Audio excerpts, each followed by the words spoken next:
Bonjour à tous et bienvenue dans le Magasin sur Radio Sensation, votre émission d'actualité locale dans le département. Nous allons parler aujourd'hui de la 12e édition du festival de jour de nuit organisé donc par la Lisière. Ça commence ce week-end. Au programme, 15 spectacles.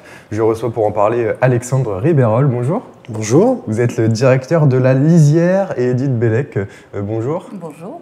Conseillère municipale déléguée de Cheptainville à la culture, au patrimoine et au tourisme. Alors 15 dates dans 13 villes et villages de l'Essonne pour des spectacles dédiés aux arts de la rue et aux arts du cirque. Ça se passe un peu partout dans le département, on va détailler les villes tout à l'heure. Alors ça doit faire beaucoup de travail tout ça à organiser, Alexandre. Oui, c'est du travail, mais bon, c'est du travail joyeux, hein. C'est pas un labeur. Après, on essaie d'organiser ça de façon très concertée avec les villes. Donc on a des réunions de façon très régulière avec l'ensemble des villes qui participent chaque année, puisqu'il y a un ensemble de villes qui représentent 16-17 villes. Et puis chaque année, il y en a 13 qui se portent volontaires pour pouvoir accueillir ce festival. Et donc on élabore ensemble la globalité du festival, l'état d'esprit du festival. On essaye de faire la programmation tous ensemble, d'en parler.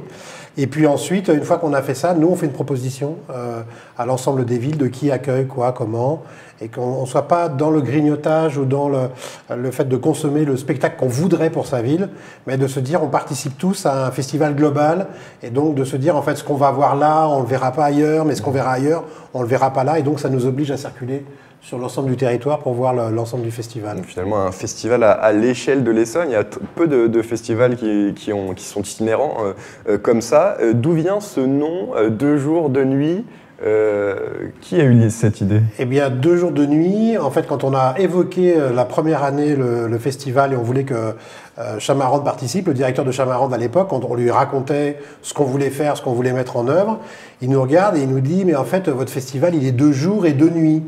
Et on a fait « ah, super, ça c'est un super nom de festival ». Et voilà comment est né le nom du festival de jour de nuit. Alors comment sont sélectionnés justement les artistes qui participent à ce festival? C'est vous qui êtes on va dire, aux manettes? Comment ça se passe à la Lisière? Alors, ce que j'expliquais tout à l'heure, c'est qu'en fait, c'est d'abord une aventure de territoire. Donc, l'idée, c'était de réinvestir tous ces territoires et donc de faire de la programmation sur ces communes et en plus de faire groupe, d'être ensemble. Et de reprendre des discussions ensemble, de rediscuter avec les élus à la culture, les DAC, et comment on a inventé ensemble quelque chose de commun. Donc, c'est né de ça. Et donc, on a continué à faire ça. Donc, tous les mois, on a des réunions ensemble et on élabore de façon méthodique le festival et la programmation. À un moment donné, quand la première réunion, on fait le bilan, la deuxième, on va dire ça va être quoi l'état général d'esprit, est-ce qu'on doit être plus léger, plus lourd, est-ce qu'on doit parler de sujets sensibles, etc. Et puis à un moment donné, arrive la programmation, et en fonction de tous les retours qu'on a eus des villes et des DAC, des élus, on fait une première proposition, et puis on voit comment c'est ressenti, tous ensemble, on en parle, sans se dire, moi je vais prendre ça, moi je vais prendre ça. On essaie d'avoir une vision à chaque fois globale, et puis petit à petit on affine avec les compagnies qui sont disponibles, celles qui on aime bien le style mais pas celle-là, on aime bien le style mais ils sont pas dispo donc faut qu'on trouve autre chose, et puis on essaie d'avoir comme ça un espèce de mélange. L'année dernière c'était très théâtre parce qu'on avait dit manque de théâtre, donc on avait vraiment fait focus théâtre. Cette année on revient plus à des formes un peu plus circassiennes et on évolue comme ça dans une discussion qui est très transversale avec les villes avec lesquelles on travaille, et donc c'est une programmation. Il y a une intention artistique, mais il n'y a pas nécessairement une direction artistique au sens où il y aurait un grand directeur qui dirait cette année il y a ça, il y a ça, il y a ça.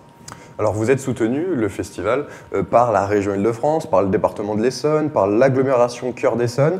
Cette année, ce sont donc 13 villes et villages de l'Essonne qui accueilleront le festival. Bruyères-le-Châtel, Avranville, Chamarande, Fleury-Mérogis, Saint-Michel-sur-Orge, Lanorville, Arpajon, Saint-Germain-les-Arpajons, Villiers-sur-Orge, Lardy, Saint-Escobie, Boissy-sous-Saint-Thion, et puis Cheptainville, votre commune Edith, oui, qui soutient et accueille le festival depuis ses débuts. Depuis le début, on fait partie des fidèles qui ont adhéré à l'esprit du festival il y a 13 ans, c'est ça? Oui, c'est la 2e édition. On peut même dire que tu as été la première ville à nous accueillir.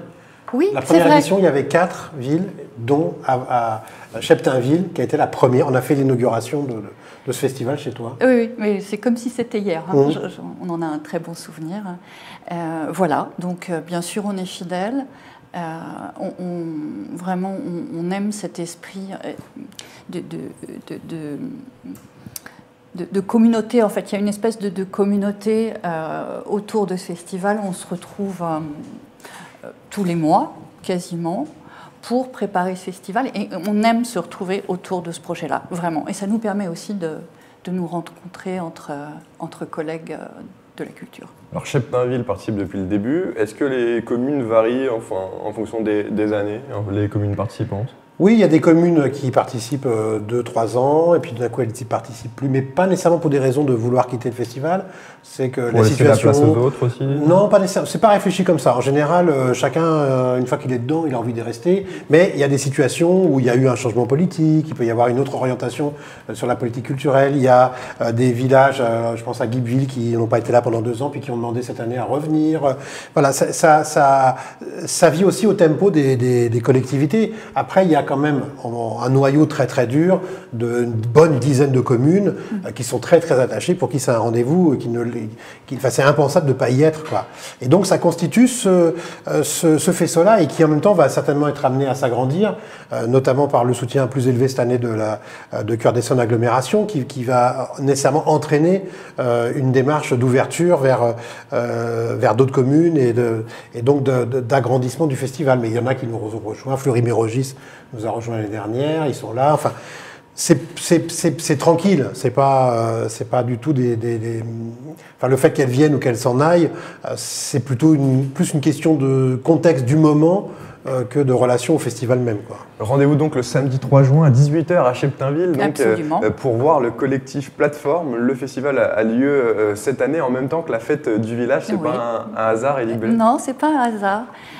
C'est un essai, hein, ça on l'a jamais fait. En fait, on voulait juste amener un petit peu de culture dans une fête qui était jusqu'à présent plus foraine et associative. Voilà, donc pour rassembler en fait tout le monde. Alors quelles seront les activités de cette journée un peu particulière pour Cheptainville? Pour Cheptainville, on a donc bien sûr une fête foraine qui perdure, une livraison de viennoiserie en Rosalie le samedi matin, livraison par les élus qui vont se lever très tôt pour aller livrer les croissants et les pains au chocolat aux habitants. Un vide-garage le dimanche, un bal champêtre le samedi soir, et une animation particulière qu'on accueille pour la première fois grâce au système LUGIM et qui permet de transformer notre salle polyvalente en salle de sport interactive et numérique. Voilà. Voilà donc pour le programme de la fête du village de Cheptainville. Sur le festival 2 jours de nuit, toutes les représentations se font à ciel ouvert. La météo, c'est forcément un facteur important pour la réussite du festival. Oui, c'est un sujet sans vraiment être un sujet. C'est-à-dire que c'est exceptionnel quand on a lu une représentation. Et je prends l'exemple de l'année dernière à Arpajon, où il y a eu un terrible orage à l'heure du spectacle. Toutes les équipes techniques ont tout nettoyé, ont tout repris, et on a décalé le spectacle d'1h30, et hop, le public est venu. On a mis sur les Facebook, heureusement maintenant on a ces outils-là sur les réseaux en disant bon, en fait on décale et tout ça, et le public est venu et on a joué 1h30 plus tard. C'est exceptionnel quand on annule. Après, il y a quelquefois des situations de possibilité de repli. Ça, c'est qu'on essaie d'organiser avec les villages. Quand c'est pas possible, vraiment, on n'a pas de bol que ça ne puisse pas jouer. Et là, a priori, de la météo de ce matin, c'est grand bleu sur les 2 week-ends. Donc, pour l'instant, on va toucher du bois. Mais a priori, cette question-là ne va pas se poser pour nous cette année. On croise les doigts. C'est important aussi l'aspect gratuit du festival. Ça l'a toujours été. C'est important d'ouvrir la culture, c'est un peu le but même de ce festival, c'est ça? Oui, c'est-à-dire que là, on est vraiment sur un secteur qui, entre guillemets, tend les bras au public.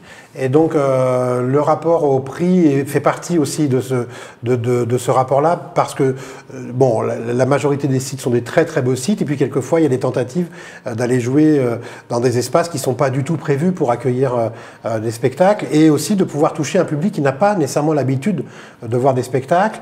C'est vrai qu'il y a une part, entre guillemets, du festival qui n'est pas nécessairement portée par les artistes. Il est aussi porté par le village, par la ville qui nous accueille, de faire un moment un peu de communion, tous ensemble, sans clivage ni sociaux, ni d'âge, et donc de pouvoir se retrouver, et la gratuité y participe. On est là, voilà, on vient un peu comme on a envie de venir, quoi. Merci beaucoup Alexandre, merci beaucoup Edith. Donc le festival de jour de nuit, ça se passe dès aujourd'hui jusqu'au 4 juin. Vous pouvez retrouver la programmation complète donc sur le site www.lalisière.art, et vous pouvez retrouver cette émission en replay sur notre site internet Radio Sensation.